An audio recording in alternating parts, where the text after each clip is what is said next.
think anybody that's got a kickoff guy or a kicker with a strong leg would be in favor of it. It would, the idea would be that if you split the uprights on a kickoff, you get a point or you get rewarded for it in some way. I mean, I've heard the version I like is you split the uprights, you get a point.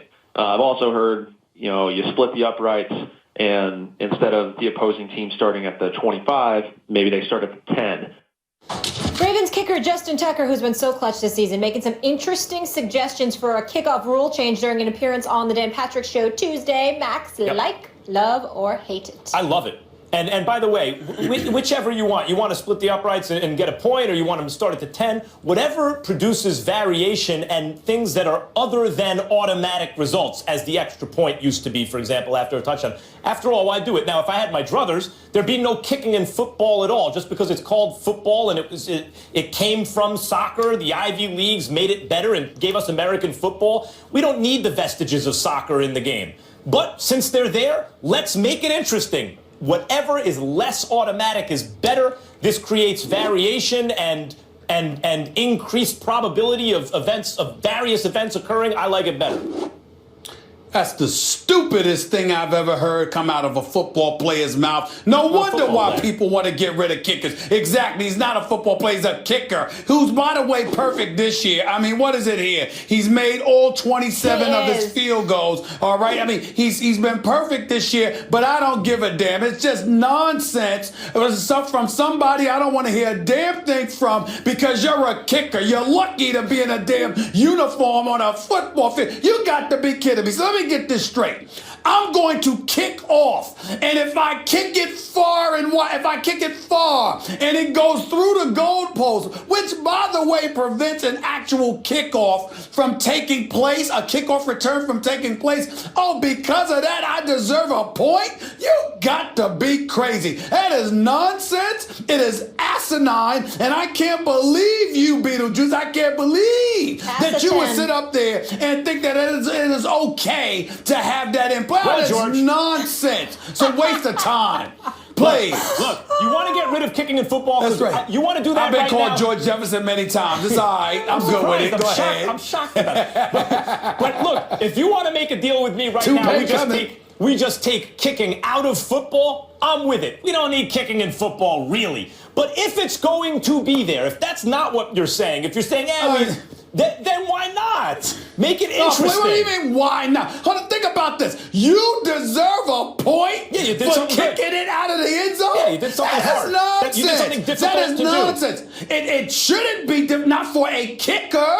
It shouldn't be difficult at all. Go to the amusement park. Listen. All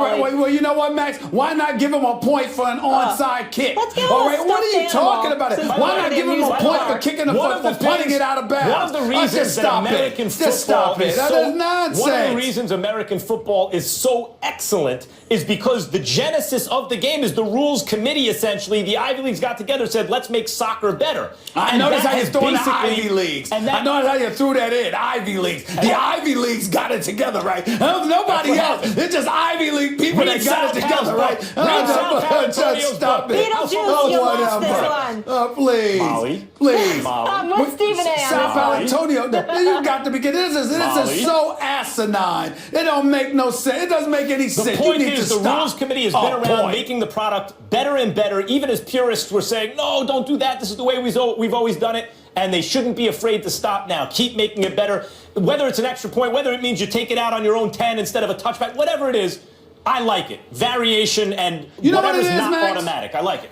I will say this. Reward things that are difficult. I will say this. Yes. It's real, and I'm getting on it because I think it's asinine, it's stupid. Yes. I wouldn't, no way on earth, but I'm not going to blame Justin Tucker for it. Here's why. Because it'll make him more relevant. It's just another way. It's another way for you to control. Yeah. So what you're trying to do with your non-football playing self, okay, because you're a kicker, and we all know they're not football players. What you're trying to say, and I don't mean it, I'm not trying to be but so disrespectful, because I know it's Jay Feely out there who's going to run for office one day. I don't want him up on Capitol Hill getting the IRS or somebody after me or something like that because I said something about kickers. So I got to be careful. But here's what I'm trying to say. The kicker is, a kicker goes on a radio show and basically sits up there and comes up with some cockamamie idea to generate points other than a field goal or extra point. You actually want an extra point for just a kickoff? You've got to be kidding me. No way. Would you ask a kicker for his autograph when you were a kid and he turned you down? Never. What happened? Never. I will ask Jay Feely for his autograph once he successfully runs for office, whether it's Congress or senator, because I think that he's going to be a good politician. I'd ask him for his autograph, maybe. I doubt it, but he would deserve it if I asked. Everybody's got an agenda, even Justin Tucker. Can't blame him, right? Baltimore hosts Miami Sunday. That is going to be a good one. I wouldn't be like this if this was Jay Feely, though. I would be nicer because I love Jay Feely. I would be nicer. But damn it, the idea is ridiculous. The idea is ridiculous. Hermit, you're trying to get through with something like this. I gotta be careful. Jay Feely's a politician, man. He can hurt me. He might hurt me one day.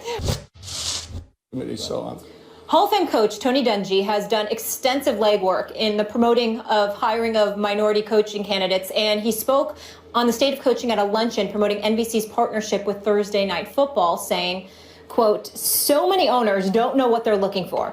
I've talked to people who have said, recommend a coach to me. And when I say, well, what are you looking for? They say, well, I don't know. Recommend someone who is good." Very interesting. We welcome in Bill Poley into the show. Spent 7 years, of course, with Tony Dungy. Yes. Won a Super Bowl together. Thank you so much for being with us. My pleasure. We appreciate it. Help us out here. Do you think this is a reason why there's so few minority head coaches in the NFL? No, it's one of the reasons. There's a number of reasons. On the one hand, Tony's exactly right. Owners don't know what they're looking for. On the other hand, you have agents out there who are pushing coaches and getting in league with people in the media trying to push coaches who may not even fit or even be qualified. Third, you have all kinds of speculation that takes place. The internet, for example, had a story a couple of weeks ago that Josh McDaniels was not on the list compiled by a committee that I belong to. First of all, the list hasn't been promulgated, and Josh McDaniels was on it. So it's that kind of nonsense that floats around that owners and club presidents are susceptible to. The other thing is that there is the feeling, largely I think created by the media, that you have to be a coordinator in order to be qualified to be a head coach. That's not true. In fact, there have been many head coaches, including my mentor, Marv Levy, who was not a coordinator, and good ones. So there are a number of things that are taken into consideration. Fortunately, this year we have a number of, not a great number, but a number of really good minority coaches who may be available to fill needs. But in the end, it's the owner and the people around him who make the decision. And oftentimes the football people don't have the loudest voice in the room, which is, in my opinion, a mistake. I think it does have something to do with it for a very kind of stupid reason. And this happened, sports you would think would be run much more efficiently. But for years we see that wasn't the case. How slow was baseball to accept analytics, and now every single team relies on them heavily because they weren't. The early adopters of analytics and who employed them enjoyed great success and a huge advantage until the slow ones caught on, right? So it's not always run efficiently. And one of the ways I think sports is inefficient, particularly the NFL, is that people cast in their minds. So if the owners don't know what they're looking for, they cast. I want a guy, that coach is good. I want someone who reminds me of him. Go get me someone who reminds me of him. And sometimes it's as simple as that's the way they look. I really think that plays into it. They remind him of a guy who just had success. And only recently do you hear things like, hey, you know who Jameis Winston reminds me of? Ben Roethlisberger, right? Mm-hmm. And not just when you saw an African-American quarterback, another African-American quarterback, because the casting people do in their minds often is simply the way they look, and what people see oftentimes is race. So I think it's going to be an ongoing and slow process, gradual process, but the more minority, quote unquote, candidates you see and coaches you see in the league, I think that will have a kind of ripple effect in increasing the speed at which this stuff happens. Well, I want to chime in here by first saying that, you know, for years, Max, Molly, y'all may not know this, but ever since this man, Bill Polian, has been working here, it's been a treasure for me because every time I'm around him, he teaches me more and more about the game of football. And I've always appreciated that about him. And I want to thank you for being on the show. The thing that I love when I talk to Bill Polian is that, like many, I have preconceived notions. When I think about the paucity of African Americans that happen to be coaching in the sport of professional football, I hearken back to a quote that was attributed to Bill Walsh years ago in terms of the need for individuals to ingratiate themselves with us so we can get to know them better and things of that nature. When I talk to a Bill Polian, I'm talking to somebody that I view as an executive and as a teacher who is knowledgeable about his profession and knows what's needed. Bill, I don't know if we can necessarily get that from a lot of guys that are or have been in your positions or are in your positions. It seems to me like there's this penchant to bring people on board either that they're personally comfortable with or that they believe the owners would be comfortable with. How much credence do you give to that thinking, if any at all? Well, there's some to it. You know, there's a lot of truth to all of these statements. I don't, by the way, think people necessarily cast for race, for or against. The bottom line is that there are usually more than one person involved in the decision. It's rare when it's only one person. George Young had that, I had that in Indianapolis, but it's rare. So you get people who really don't understand what the game on the field is all about and have perhaps marketing concerns, have perhaps image concerns, have perhaps preconceived notions based on what they read or hear in the media. And they bring into the mix and into the interview process things that really are extraneous. And oftentimes you don't get to the important stuff. Mm-hmm. And so two things have to happen, in my opinion. You're not going to change the makeup of who makes the decision. That's the owner's call. But we need to do a better job, as Bill Walsh did with the original Stanford project many, many years ago. Yes. We need to get minority coaches prepared for the interviews. That's the first thing we need to do. And that the committee on which I serve is working on that. We need to get them prepared for the interviews so they know that they have to present staff and they have to present good and solid staffs, that they know they have to, what questions they have to answer. They know they have to talk about the style of football they want. They know they have to set the vision for how they want the team to play. Why don't they know that now, do you think? Well, because assistant coaches and coordinators don't think that way. They're not in that mode. They're getting a game plan ready. They're not thinking about what my staff is going to be, so we got to help them do that. Why is it that the white candidates don't need that same help? They do. They do? Oh, yeah. Everyone sure. across Absolutely, the board. they do. Everyone across the board. I see. Yeah. I see. White candidates interview just as poorly as black candidates or so in other words, Hispanic. because there are fewer minority candidates to begin with who are getting the opportunity, That's the second it's part even of it. more important that they are fully prepped for the opportunity. That's the second part of it. We don't have enough minority quarterback coaches. We don't have enough minority coordinators. That's the second part of the puzzle. Right. And when we get that, and we're working toward it, Bill, we're trying to get the pipeline full. How concerning is What it resistance? I'm sorry. I wanted to know what resistance do you believe actually exists to that happening? What you just said about getting more minority quarterback coaches, more minority coordinators, etc. What's the impediment in that regard? Number one, the growth process. They got to start at the college level. That's where most coaches start. Secondly, we got to get more quality control people on the offensive side of the ball who are minorities. That's where they start. Fill the pipeline, and at the other end, candidates will emerge. So is it fair for somebody like me to look at the paucity of African American coaches in the sport of college football, particularly on the D1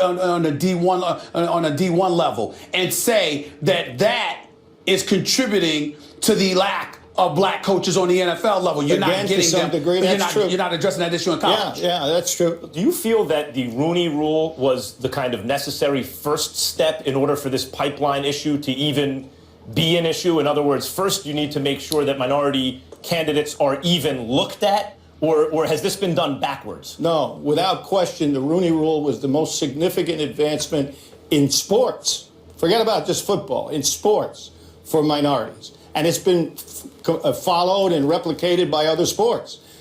Commissioner Tagliabue should be in the Hall of Fame for that alone. That alone. Yeah. So we had to have that. Now we got to grow the pipeline. That's really what it's all about. The next step. The next step, yes. No question. Well, but regardless of race, I find it concerning that owners don't know what they want in itself. What were you going to say, Stephen A.?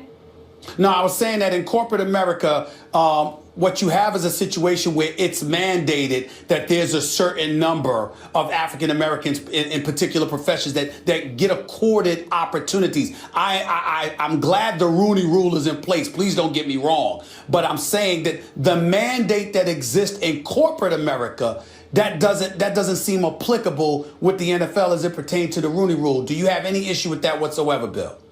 I think the Rooney Rule is great. It's been expanded to general managers, and it's been expanded to other front office positions, including for women. And I think that's the precursor to everything else. Once that's in place, and it is in place and has been for a long time, then we begin to take steps to make sure that the pipeline is full. It's not right now, to be very honest with you. It's not. Really appreciate you joining us and your insight on this. Thank you, sir. My pleasure. We'll argue about the MVP some other time. Yes.